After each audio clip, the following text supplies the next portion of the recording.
in the lead. Uh-oh, around the corner, couldn't see that. Got very lucky. Thankfully, we weren't going super fast. Get out of that lane. Get into your lane. Get in your lane. Oh, dump the bike. Slow speed maneuvers. That's why you guys got to practice your slow speed maneuvers, everybody. Get the smart rider drills. You learn how to stop. You learn how to turn. Everything at slow speed so you don't make that simple mistake. Everyone thinks about high speed stuff, but when it comes to having to actually stop, it's like, oh crap. How to drive in a roundabout. Okay, so we have to go right to the roundabout. Okay, pretty simple. Yeah, it's pretty simple. Pretty simple. Okay, we're gonna go right, and then we're gonna go left because it's roundabout. Now we're gonna exit out. Nope, we're gonna keep going because we want to go to this one. This exit. Oh. They were supposed to yield. They didn't yield. Not a big deal. Hey, we saw this guy earlier. All right, here we go. Rambo Adventures. Oh, open lane pattern. Moved over. Good job moving over ourselves. I want to pick apart this one. Okay, open lane pattern. Okay, I know I talk about it all the time, but it's so important. Okay, we have that white vehicle in front of us. They want to get into the open lane because they're stuck behind a slower vehicle in front of them. They see it's open lane over here. They move over. Okay, not a big deal, right? So we recognize that. There's a possibility they're going to come into us. So we need to start planning our ride. Is it a relevant threat? Can be. Is it an active one? Not yet. So we get up to here. Oh, active threat. It just crossed over. That to me is an active threat because it crossed over into my lane. It crossed over into my lane. That is where I'm going. It's an active threat. Now I have to put myself into a new position for safety. I have to navigate into a new position. It's very important. So what position can I put myself in? Well, I can move over to the far right of my lane and then roll off the throttle because they can go in and I have my space cushion around them. Perfect. Perfect. Now at this point, roll off the throttle or apply brakes, just enough to get a bigger space cushion between you and that vehicle. And then restart the plan method because now you're in a new position for safety. Now you have to look for hazardous situations again. You have to look for relevant threats again. You have to look for active threats again. Simple as that. Just keep rotating it. So very good. All right, here we go. Crest of the hill. What's around this corner or what's around this hill? Not much. I can't see. Okay. What's around that? Now I can see. Okay, very good. We're looking down. Something's happening to him, but you can see on the GPS that it's a straight line. So even if you have that crest of the hill, it's good to have your GPS because then it shows that, hey, it's straight. But all of a sudden there's like a turn. So this is why I have my motorcycle GPS, and I have Rockform as my phone mount. Love these guys. Lots of good stuff there. Check it out. Link in the description for a discount. But let's see. Something happened here. It looks like it's wet on the road. Maybe ice? Something happened? Maybe lost a little traction?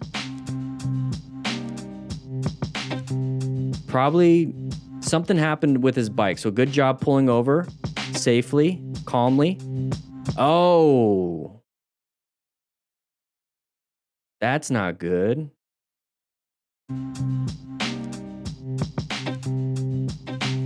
Very lucky you didn't come up and lacerate his leg because you're just wearing regular jeans, dude. Even with motorcycle pants, it could... Oh, and it even caught on his side stand. All right, nice little staggered position. Open lane pattern from behind us. Vehicles want to move over.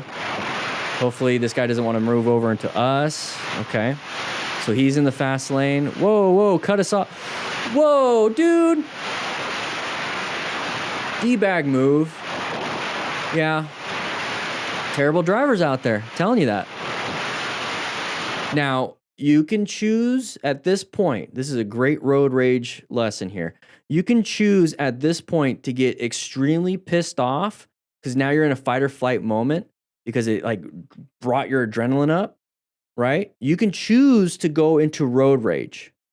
You can choose to lean into that anger. You can choose to lean into that rage, road rage. You can lean into it. Or you can make another choice. Hey, we're all safe. That was a stupid guy. That was a stupid driver. We're all safe. What can we learn from this? Let's go ahead and calm ourselves down so we don't escalate our position for danger. Or you can lean into rage. That's your choice.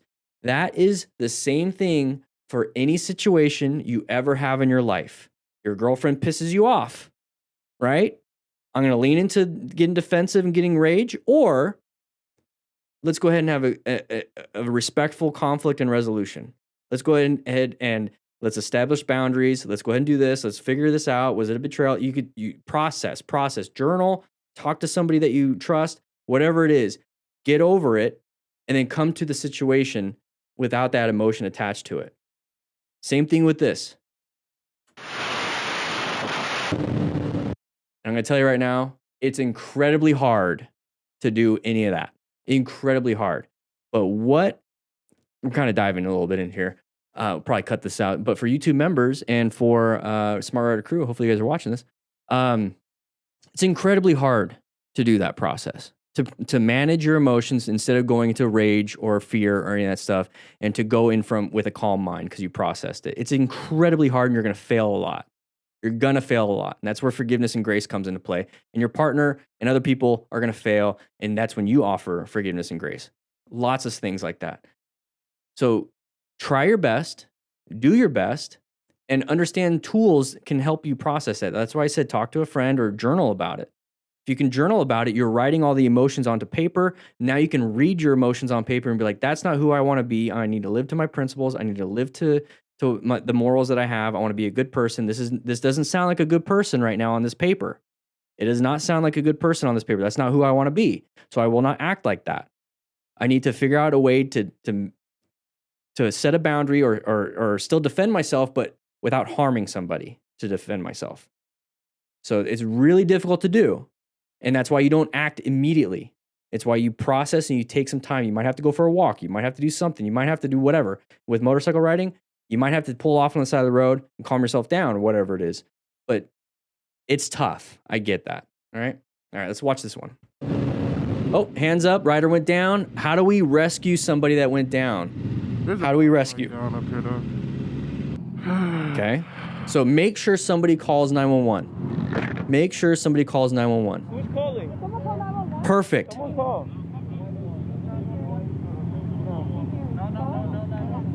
No, you're not. Okay. Does anybody have a Tramoto kit? No way. Tramoto, are you in here? Tramoto, are you in the chat? Are you in the class? You were here at the very beginning of the stream. Probably not right now because you probably left. You know, whatever. It's perfectly fine. She just asked, does anybody have a Tramoto kit? So what that is, a Tramoto kit has a bunch of stuff. It's a trauma kit meant for motorcycle riders. I want to hear that again. Does anybody have a Tramoto kit? There it is.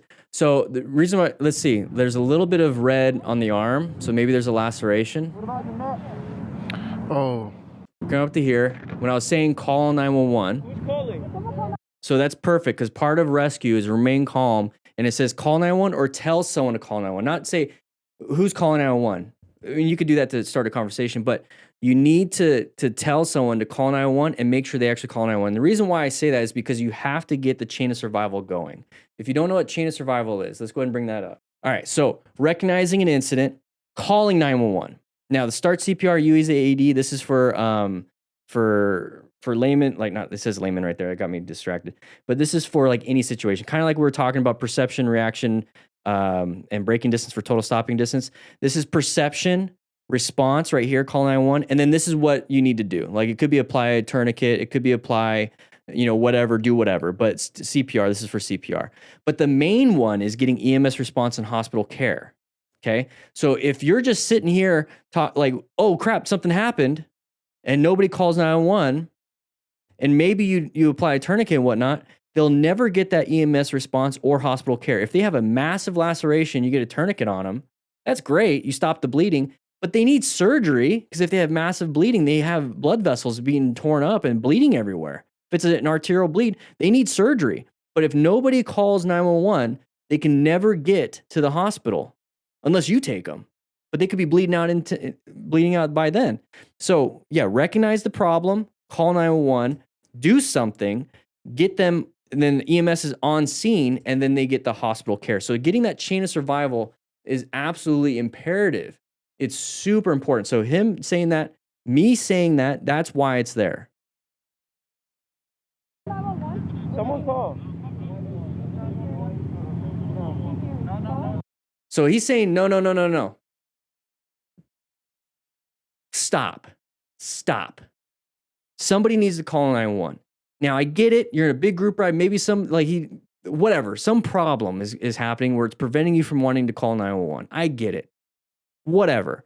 Here's the thing, at least in the United States, I don't know where it's elsewhere, is that if they show up, if an ambulance shows up, if fire shows up, I was a firefighter and I was an EMT and I did all this all the time, and it sucked because I'd have to write a long report for a patient refusal.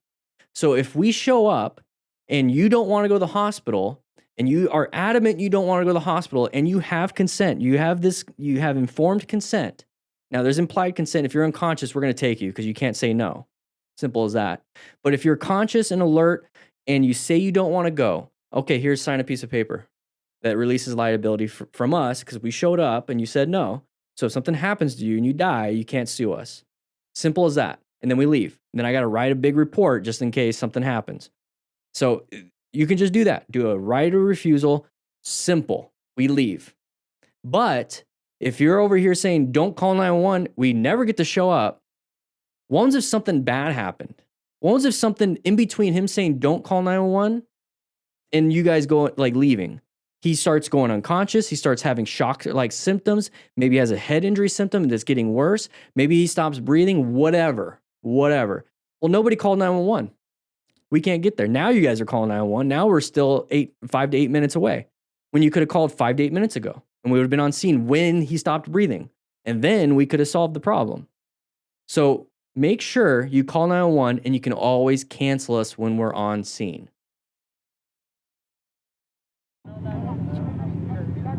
And so the smart one here, doing a quick check because she sees some bleeding. Does anybody have a Trimoto kit? A Trimoto kick, that's awesome. So stop major bleeds is part of rescue. She sees bleeding. She's going to try to stop it. Amazing job. I want to know who this person is. Oh. The only one taking action. And that's the thing. So likely to scared to call 911 is likely because of cost. So when it comes to a refusal, there's no cost, at least where I was at. In Arizona and Yuma and Tucson and whatnot, wherever I've worked, wherever I've heard, is that if you sign a refusal waiver, there's no cost because you were never transported, you were never nothing. So that's really what it is. But at minimum, we show up on scene, we're able to stabilize or at least see like, okay, well, if you don't want to go, that's fine, but he does need to go to the hospital. And this is something I would always tell my patients when they wanted to sign a refusal. It's like, they're like, oh, I don't want to go to the hospital. I'm like, hey, great, fine. If it was nothing, I'm like, great, fine. Okay, here, sign the piece of paper. We showed up. You're saying you don't want to go. Not a big deal. Just sign it. Boom, boom. We're gone. But if somebody is like literally like really messed up, and they're like, I don't want to go to the hospital. I'm like, hey, I get you don't want to go to the hospital. You don't want to go to the hospital with us? You're like, we don't want to go to the hospital. Okay, perfect. That's perfectly fine. I highly recommend you go to the hospital. I think you need to get to the hospital. There's something here really bad. Here's your vitals that we took. Something's going on. I would feel comfortable. If you were my sister, if you were my mom, if you were my whatever, my grandparent, I would highly recommend you go to the hospital. You need to go. So do you have a friend? Hey, can you take him to the hospital right now? You can remove the transport thing, but go straight to the hospital. Like I will try everything to get them to go to the hospital, whether it's with me or by personal POV, personal vehicle. So there it is. But if you don't want to go by ambulance, okay, fine. It's your choice. You're conscious and alert.